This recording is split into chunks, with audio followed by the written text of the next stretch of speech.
Hello. This is Elizabeth Clare Brewington with Discover Brightside. And yes, we influence and we review books.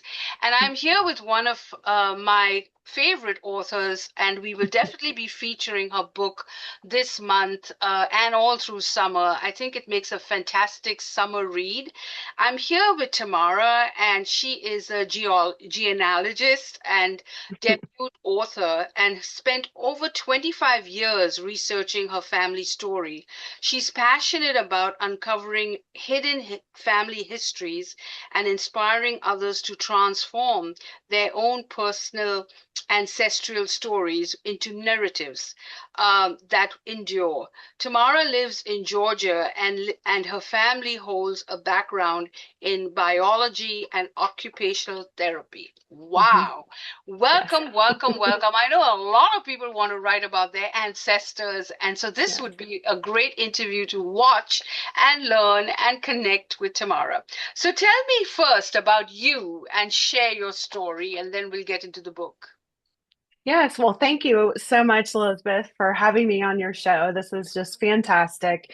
And, I've just had a passion for genealogy and family history for so long now. I don't ever really remember not being interested in it. And I was exposed to it, as a child. And I think as a child, I kind of took it for granted. I was like, oh, yeah, these are stories, whatever. And now it's like I'm trying to make a career out of it because, I wrote this book. We found it was a COVID project.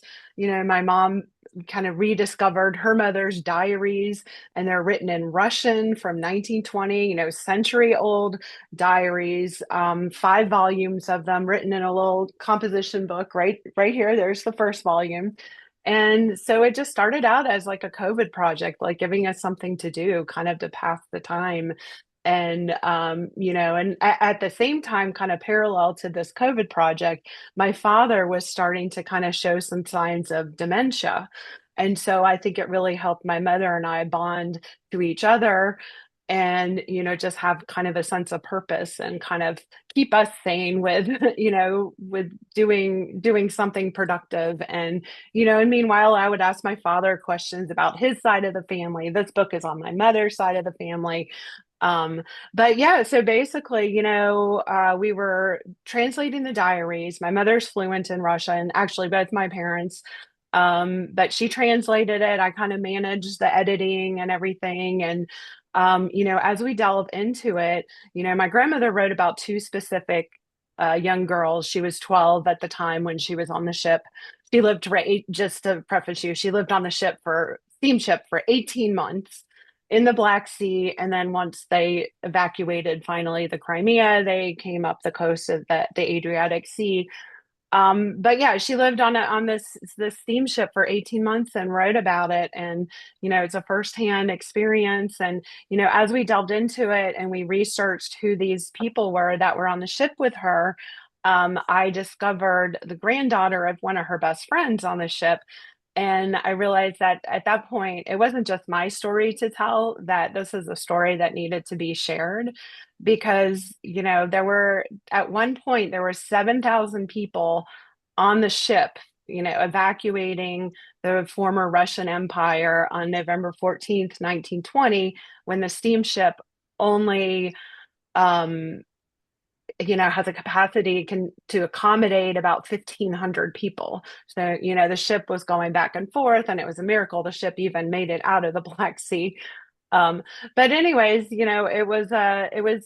it turned into a huge project, and now it's, a few years later, it's a published book. And I just hope that, kind of part of my purpose was to, inspire other people to research their own past, no matter what their cultural background is. I think a lot of people can can relate to the story that have been displaced from their homeland. And, it was also a journey for me, discovering that I'm a lot more like my grandmother than I thought I was. So, and then this whole caregiving component of it, with my father, it just, he was kind of losing his short-term memory, but his long-term memory was still there. So I would ask him questions about his childhood when he was a refugee. leaving It was Poland at the time. Now it's Western Ukraine. And he would just light up. And it was just kind of like a light bulb, like, oh my gosh, people, in this day and world need to connect with their past so that they can feel connected, to themselves, to their future, their legacy. And it just kind of opened up a whole new world. And I just hope that um, people enjoy this, not only enjoy the story, but can relate to it. And hopefully it inspires them to look into their own family history.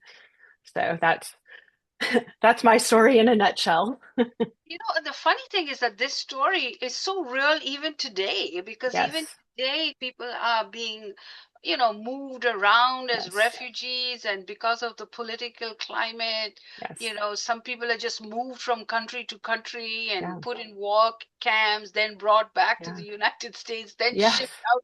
So, yes, it's just funny how, yes, this is still going on. I mean, you would think we would have learned something from that yeah, Russian Civil War to get yes, better at it, and I don't know. So the yeah, book. So this is a great thing. So you all discovered your grandmother's diaries. You all yes, translated them, and then you yeah, brought this all together into this fantastic yes, book.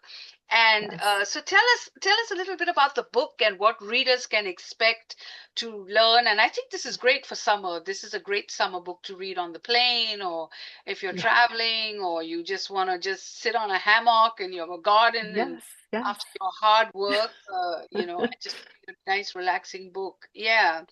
Yes. Yeah. Tell me a little bit about the book and what people can expect from the book. Yeah, well, and even, reading it on a cruise ship because she actually lived on it. Wasn't what you think of a cruise ship today, of course. Her father worked on a steamship. He was basically a steward where he would, procure supplies for the ship, food for the ship. So they were lucky enough to have a cabin. And that they started in Odessa, which is present day Ukraine on the Black Sea. It's a big seaport. And her Lydia, my grandmother, her father, said to her mother, the political climate is really bad right now. Maybe we should just live on the ship while we go to his ship was supposed to go to Vladivostok, which, if you know your Russian geography, it is way on the east side. You have to go, there's only one way out of the Black Sea, and it takes 40 days, or at least in the 1920s, it took 40 days by ship to go from Odessa out through, you go out through Constantinople, or it was Constantinople at the time. Now it's Istanbul. You go out there and you go through the Suez Canal, you go around India, you go around Japan, and then it's just north of Japan is where Vladivostok is. So, her father Dmitri is like, oh, let's stay on the ship. We'll be safe here, because Yeah, there were people getting taken away. so If you have thrown off the any, boat.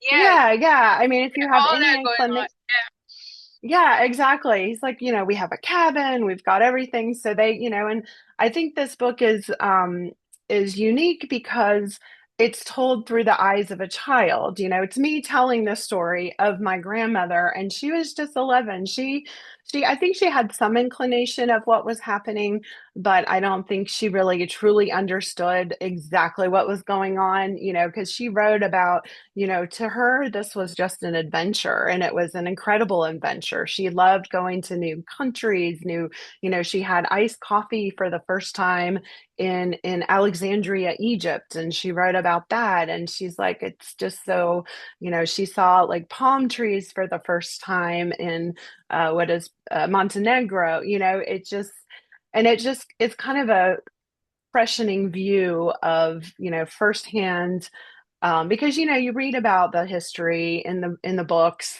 and it's very kind of like, this is what happened, but this kind of personalizes it and gives you a really, like I said, firsthand view on what was going on during the time. And so what readers can expect when they read the book is, the first part is her story.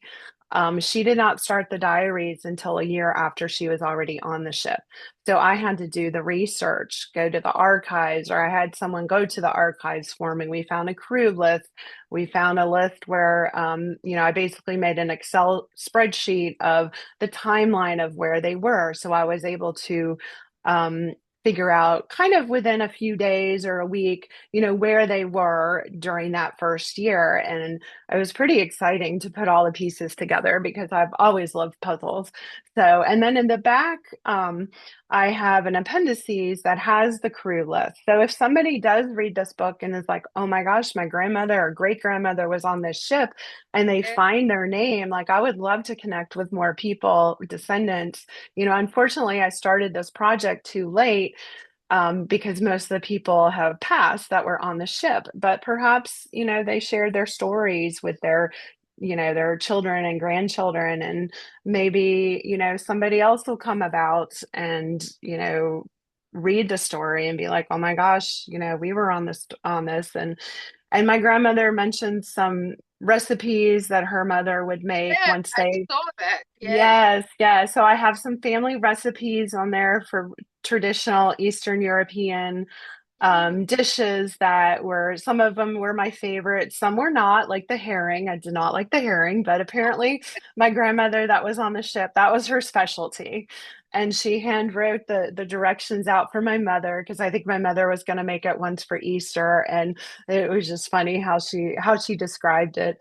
But and then I also have a couple chapters on, if you're interested in your own family history, just some, basic tips on how to get started because, everybody has a family story. Everybody has a story behind how they got to where you are today. Like if my grandmother didn't go through this um crazy adventure, I wouldn't be here today. If she didn't leave Russia, I wouldn't be here today to tell this story. So it's, and it gives yourself a connection as well. So I hope it inspires people to look into their own family history.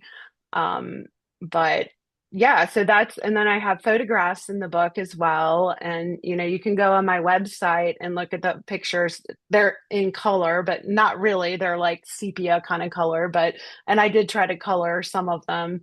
And actually, right behind me is a painting of the Kherson, which is the steamship that she was on, and it was painted by an artist. And I believe we have a picture of him in one of the um, photographs that I have in the book. We kind of researched him. And so that's really cool. This is a digital copy of the original that the granddaughter of my grandmother's best friend on the ship had given me. So it's a lot of story and chaos going on. And like I said, it's from a child's eye view, and it's, a different, a different take, I think, on history than, rather than just reading it in a history book. It makes it more real, I think. Yeah, absolutely. I think this is such like a little wealth of knowledge, Yes. and I think that the book definitely resonates with anyone. And I love the recipes, by the Yes. way. So talk about herring. I have a lot of Russian friends. The herring, if it's prepared correctly, Yes. Yes. it's when you just Yes. broil it and all the quality of Yeah. the eating is not good because remember Russia has fresh fish, but when Yes. we taste it, it's like either canned or Yeah. so it's the quality of the herring that makes a Yes. difference. And I think, Yes. of course, who doesn't like the borscht soup? That's one of my Oh, yes. and I just love the book. I love it. It's so well written, well researched. There's so much in it for anyone. And I think it's just fabulous. Great Thank you. job. And I'll definitely Thank put it on you. our reading list for this month. It is in the Brightside bookstore for anyone who wants to get it. Please go ahead and pick it up today. And if you do pick it up, write a review so that we know you're paying attention. So don't forget to subscribe if you like this interview, you want to know more about it. Let me know, and we'll let you know when Tamara is next on the show, and you can get a ticket to meet her. So just let us know, write us a comment. Thank you for watching Discover Bright Side, and this has been really fabulous.